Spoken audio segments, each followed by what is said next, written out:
Students, आज हम पढ़ेंगे साइंस का third part from page number 12। Okay, page number 12 science text book laws of motion class 9th। हम पढ़ने वाले हैं, एक्चुअल तो Newton first law of motion से पढ़ना है, लेकिन ऊपर कुछ टॉपिक है कि न्यूटन लॉज ऑफ मोशन में फॉर एग्जांपल कि क्या रीज़न हो सकता है कि एक static object does not move without the application of force.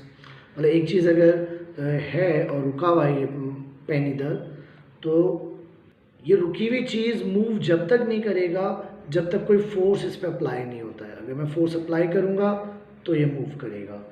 The force which is sufficient to lift a book from a table is not sufficient to lift the table. जो force sufficient है कि किसी book को आप lift करें, एक book को, normal book को, तो वो फोर्स सुटेबल क्यों नहीं है कि वो पूरा टेबल को लिफ्ट कर दे। या fruits on a tree fall down, जब आप ब्रांच को किसी ट्री की शेक करते हैं, हिलाते हैं ब्रांचेस को, तो क्यों कोई फ्रूट गिर जाता है। Okay, an electric fan keeps on rotating for some time even after it is switched off. जब आप बटन बंद कर देते हैं, स्विच ऑफ करते हैं किसी फैन का, तो वो इंस्टेंट क्यों नहीं रुकता, वो थोड़ा सा कुछ टाइम क्यों लेता है रुकने के लिए।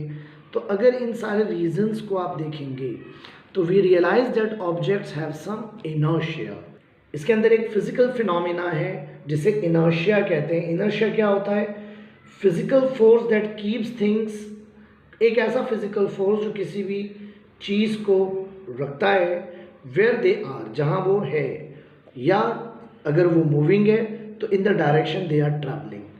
मतलब कोई ऐसा फिजिकल फोर्स जो किसी चीज़ को किसी जगह पे रखने में हेल्प करे, या अगर वो मूविंग है तो उस डायरेक्शन में मूव करने में हेल्प करे। ओके, वैसे इनर्शिया को आप लैक ऑफ एनर्जी भी कहते हैं और इनएबिलिटी टू मूव और चेंज भी कहते हैं। We have learn that inertia is related to the mass of the object. मतलब इनर्शिया जो है वो related to mass of the object है। Newton first law of motion describe this very property and is therefore also called as the law of inertia. जो Newton का first law of motion है, जो आप अभी नीचे पढ़ने वाले हैं, वो डिस्क्राइब करता है इस प्रॉपर्टी को, इसलिए उसको लॉ ऑफ इनर्शिया भी कहते हैं। All instances of inertia are examples of Newton's first law of motion. जितने भी एग्जाम्पल्स इनर्शिया के हो सकते हैं वो सारे के सारे examples Newton first law of motion के भी हैं। तो चलिए हम पढ़ते हैं Newton's first law of motion. Okay, law तो एक्चुअल में यही है, लेकिन हम थोड़ा सा एक्स्ट्रा ले सकते हैं। आपने कभी गेम देखा होगा, खेला भी होगा, टग ऑफ वॉर। उसमें फोर्स अप्लाई होता है बोथ साइड। ओके, एक बीच में हम पार्टीशन ले लेते हैं और इस side, right side, left side लोग फोर्स अप्लाई करते हैं। ओके, अगर ये फोर्स इक्वल है, बैलेंस्ड है, तो centre of the rope is static in spite of the applied force. तो ये जो रोप आपका होगा ये कुछ इस टाइप से होता है कि ऐसे बीच में ये है और यहाँ से आपने रोप है, यहाँ पर भी फोर्स अप्लाई कर रहे हैं कुछ लोग, यहाँ भी फोर्स अप्लाई कर रहे हैं। तो ये जो सेंटर है इसका ये इधर ही रहेगा, बिकॉज दोनों फोर्स इक्वल है। Okay, but when the applied force become unequal, लेकिन जब ये फोर्स इक्वल नहीं होता है, यानी अनबैलेंस्ड होता है, यानी यहाँ फोर्स ज़्यादा है, यहाँ कम, या यहाँ कम वहाँ ज़्यादा, तो net force get an applied in the direction of the greater force. तो ये चीज़ जो नेट फोर्स होगा वो उस डायरेक्शन में होगा जहाँ पर फोर्स ग्रेटर है, और centre of the rope shift to that direction. समझो अगर इधर ज़्यादा है तो ये जो सेंटर ऑफ द रोप है इस तरफ शिफ्ट कर जाएगा। तो एक्चुअल लॉ क्या था कि an object continues to remain at rest, कोई ऑब्जेक्ट रेस्ट पे रहेगा और in a state of uniform motion, या किसी यूनिफॉर्म मोशन में रहेगा, चेंज नहीं करेगा motion, along a straight line unless, कब तक? जब तक एक्सटर्नल अनबैलेंस फोर्स आप उस पर अप्लाई नहीं करते।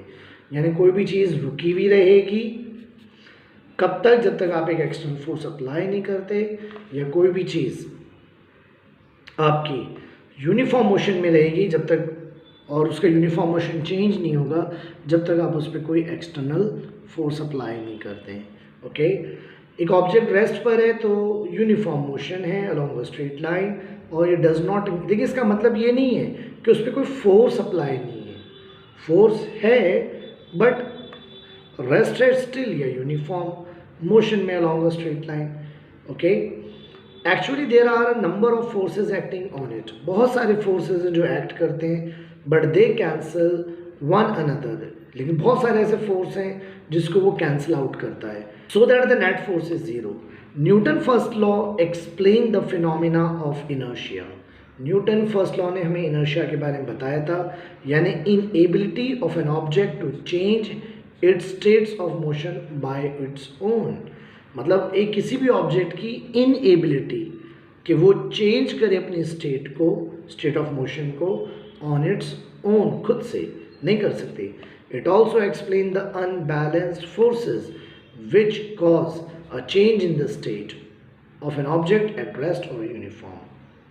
Now we have see Newton second law of motion. उसके लिए भी कुछ एग्जाम्पल उसने पहले लिया है कि ask your friend to drop one plastic and one rubber ball from the same height. मतलब एक रबर की बॉल को सेम हाइट से गिराओ और एक प्लास्टिक की बॉल को सेम हाइट से गिराओ. तो you catch the ball, which ball was easier to catch and why. तो तुम किस बॉल को कैच करोगे और कौन सी बॉल ईजियर टू कैच है. ओके, आपको एक गिव रीजन भी इसके ऊपर आता है, ओके, जो मैं आपको इंपॉर्टेंट में दूंगा. The effect of one object striking the another object depend करता है both on the mass of the former object and its velocity पर. मतलब कोई ऑब्जेक्ट अगर किसी दूसरे ऑब्जेक्ट से आके स्ट्राइक कर रहा है तो उसका इफेक्ट जो होता है वो डिपेंड करता है both on the mass of the former object और उसकी वेलोसिटी पर. This means that the effect of the force depends करता है on a property related to both mass and velocity. तो इससे बात मालूम पड़ी कि जो इफेक्ट है वो मेन डिपेंड करता है आपकी मास एंड वेलोसिटी पर. Okay, this property was termed as momentum by Newton. इसी को मोमेंटम कहते हैं और मोमेंटम की डेफिनेशन भी यही होती है कि momentum is the product of mass and velocity of an object. किसी भी ऑब्जेक्ट के मास इनटू वेलोसिटी को यानी mv को आप मोमेंटम कहते हैं. Momentum is a vector quantity होती है, ओके, और इसकी यूनिट्स जो हैं मोमेंटम की वो किलोग्राम मीटर पर सेकेंड है और CGS जो यूनिट होती है ये ग्राम सेंटीमीटर पर सेकेंड है. Okay, the rate of change. अब इसमें न्यूटन लॉ कहाँ से आया, अभी तो हमने मोमेंटम पढ़ा सिर्फ, तो न्यूटन लॉ यहाँ आ रहा है कि the rate of change of momentum. What is momentum? Momentum is the product of mass and velocity. The rate of change of momentum is proportional to the applied force and the change of momentum occurs in the direction of the force. मतलब जो rate of change of momentum है, मैंने आपको पहले भी बता चुका हूँ, जब भी साइंस में रेट ऑफ चेंज आए इसका मतलब होता है विद रिस्पेक्ट टू टाइम. इसलिए देखिए यहाँ क्या लिखा, change in momentum upon time is proportional. Proportional एक साइन होता है इस टाइप का, प्रोपोर्शनल साइन आप जानते हैं, प्रोपोर्शनल साइन आने वाला है. ओके, डोंट वरी, अभी सब क्लियर हो जाएगा. That the rate of change of momentum is proportional to the applied force यानी F and the change of momentum occurs in the direction of the force. Suppose कोई एक object है जिसका mass m है, initial velocity u है, force F है, final velocity v है और टाइम t है. तो इनिशियल मोमेंटम होगा mu. भाई what is momentum definition? Mass into velocity. तो mass into velocity, initial velocity is u, that's why it is mu. फाइनल मोमेंटम क्या होगा? mv. रेट ऑफ चेंज क्या होता है? Change in momentum upon time. Okay, तो rate of change of momentum क्या हो जाएगा? Final minus initial. Final momentum mv minus initial momentum mu upon j. यहाँ से m क्या किया है? कॉमन लिया है. ये क्या है? From the first kinematic equation v minus you upon t a होता है, स्मॉल a, एक्सेलरेशन. तो ये आ गया आपका rate of change of momentum is equals to ma. According to Newton's second law of motion, the rate of change of momentum is proportional to the applied force. ये Newton का law है. Okay, in another words उसने Newton law को यहाँ पर लिखा हुआ है. According to the Newton's law of motion, second law of motion, the rate of change of momentum, that is ma, is proportional to applied force होता है. जब प्रोपोर्शनल साइन हटाते हैं तो उसकी जगह इक्वल्स टू और कांस्टेंट आता है. तो ये प्रोपोर्शनल साइन जब मैं हटाऊंगा तो यहाँ पर इज इक्वल्स टू आया और कांस्टेंट के लिया है. ठीक है, this K is called as constant of proportionality and its value is 1. K की वैल्यू 1 है तो M A into 1 M A, तो एफ आया m into a. Force is equals to mass into acceleration. Now consider two objects having different masses. समझो एक ये है और एक ये है. ये दो ऑब्जेक्ट्स हैं, डिफरेंट masses हैं, which are initially at rest. ये रुके हुए हैं. The initial momentum for both is 0. तो इनका initial momentum 0 होगा because initial velocity u होता है. जब u 0 होगा तो एम यू यानी मास इंटू वेलोसिटी भी 0 होगा, यानी मोमेंटम 0 होगा. Suppose a force F x on time for time T. अब समझो एक फोर्स एफ इस पे अप्लाई हुआ, एफ फोर्स अप्लाई हुआ, ओके, ऑन बोथ ऑब्जेक्ट. तो lighter object start moving faster. तो जो हल्का ऑब्जेक्ट होगा, छोटा ऑब्जेक्ट होगा, लाइटर होगा, वो फास्ट जल्दी करेगा, okay, then the heavier object. However, from the above formula, we know that the rate of change of momentum, that is f, in both object is same. Okay, जबकि हमने अभी पीछे पढ़ा है कि जो rate of change of momentum है, okay, वो both object के लिए same होता है, and the total change in their momentum will also be same. इसलिए उनका total momentum भी same होगा. Thus, if the same force is applied on different objects, the change of momentum is the same. अगर आप same force apply कर रहे हैं on different objects, मतलब अलग अलग ऑब्जेक्ट्स पे आप फोर्स अप्लाई सेम कर रहे हैं तो उसका चेंज ऑफ मोमेंटम भी सेम होगा. Now what we have Newton's third law of motion. Very easy और इम्पॉर्टेंट होता है, ठीक है ना statement. Every action has an equal and opposite reaction force which acts simultaneously. For every action there is equal and opposite reaction. तो every action force has an equal and opposite reaction होता है which acts simultaneously. ये Newton's का third law of motion है. Okay, in nature force can not be alone. हम नहीं कह सकते कभी कोई फोर्स अलोन है. फोर्स हमेशा रेसिप्रोकल एक्शन करता है between the two objects. Force are always applied in pairs. Force हमेशा पेयर में होता है. When one object applies the force on another object, latter object also having this applied a force. मतलब जब कोई force किसी ऑब्जेक्ट पे लगता है, चाहे आप फील ना करें, बट वो ऑब्जेक्ट भी उस पर एक फोर्स लगाता है. Okay, a force on the former object, the force between the two objects are always equal and opposite. और दो चीज़ों के बीच का जो फोर्स होता है वो इक्वल एंड अपोजिट है. Okay, this idea is express in Newton's third law of motion में. यही आइडिया बताया गया है कि the force applied by the first object, जिसे आप एक्शन फोर्स कहते हैं, मतलब जो फोर्स अप्लाई कर रहे हैं आप बाय द फर्स्ट ऑब्जेक्ट, वो एक्शन फोर्स है.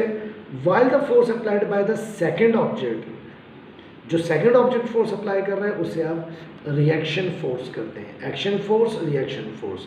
इसी पे एक्चुअल लॉ बनाए कि for action force, for every action force has an equal and opposite reaction force which acts simultaneously.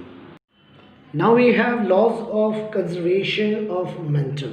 Okay, law of conservation of momentum. तो इसका actual तो meaning ये निकलता है कि total magnitude of final momentum is equals to total initial momentum. But थोड़ा सा उसको हमने सॉल्व भी करेंगे इसमें. ओके, और इसको थोड़ा समझ लीजिए. सपोज करो एक ऑब्जेक्ट ए है जिसका मास m1 है. सपोज करो एक ऑब्जेक्ट ए है जिसका मास m1 है. इनिशियल वेलोसिटी इसकी u1 है, जिससे ये मूव कर रहा है वो u1 है। Okay, an object b has mass m2, एक और ऑब्जेक्ट है जो मास m2 रखता है। ओके, और इसकी वेलोसिटी u2 है। मतलब एक ऑब्जेक्ट a है, एक ऑब्जेक्ट b है, एक का मास m1 है, एक का मास m2 है, एक की वेलोसिटी इनिशियल u1 है और एक की u2 है। Okay, now according to the formula of momentum mass into velocity होता है।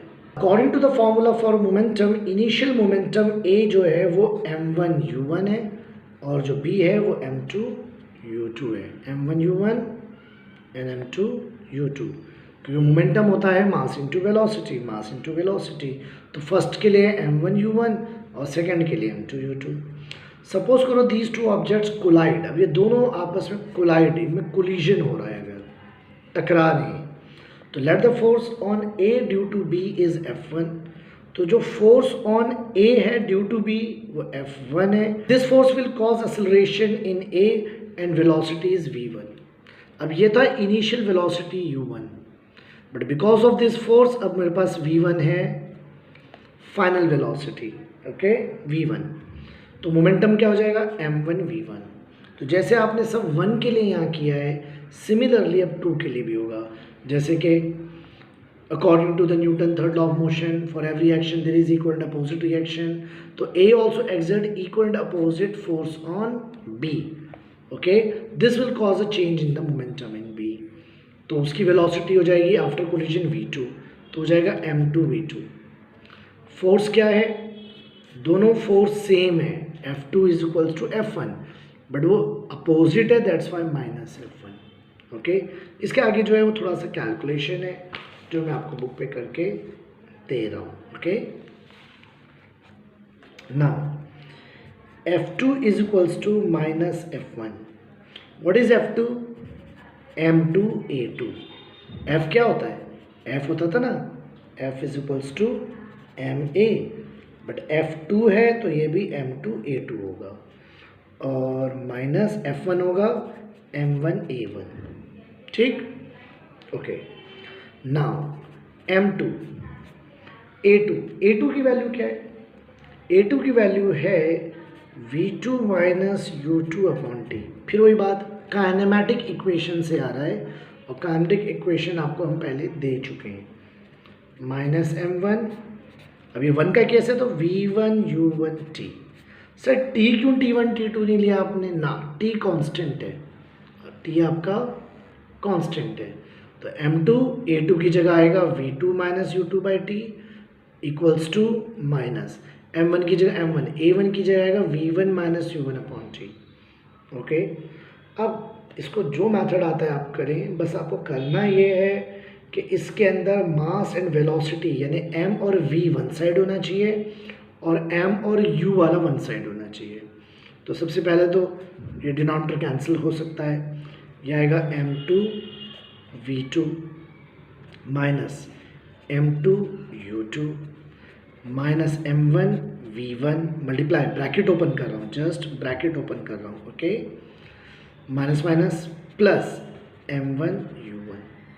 ओके, अब ये क्या है m1 v1, तो mv को mv के पास ले आओ, तो ये नेगेटिव वाला इधर आके पॉजिटिव हो जाएगा, m1 v1, m2 v2 इधर ही है, तो mv वन साइड हो गए, m1 u1 यहीं पर है ऑलरेडी, ये नेगेटिव वाला उधर जाके प्लस हो जाएगा m2 u2, तो ये वन साइड हो गया, ये वन साइड हो गया। यस और नो? इसे क्या कहते हैं? ये हमारा है total final momentum. Total final momentum is equals to total initial momentum. Okay, that's all. When no external force acts on two interacting body, जब कोई दो ऑब्जेक्ट जो इंटरैक्ट कर रहे हैं, अगर उस पर कोई नेट, उस पर कोई एक्सटर्नल फोर्स अप्लाई नहीं हो रहा है, तो their total momentum remains constant. तो उनका टोटल मोमेंटम कांस्टेंट रहेगा और इट डज नॉट चेंज नहीं होगा। ओके, ये न्यूटन थर्ड लॉ का कोरोलरी है। कोरोलरी का मतलब ये होता है जो सिमिलर हो, सप्लीमेंट हो।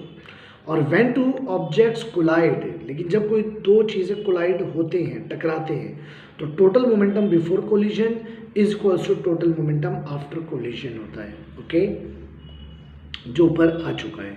अब नीचे एक एग्जाम्पल है इस पैराग्राफ के अंदर और ये लेसन एंड हो जाएगा।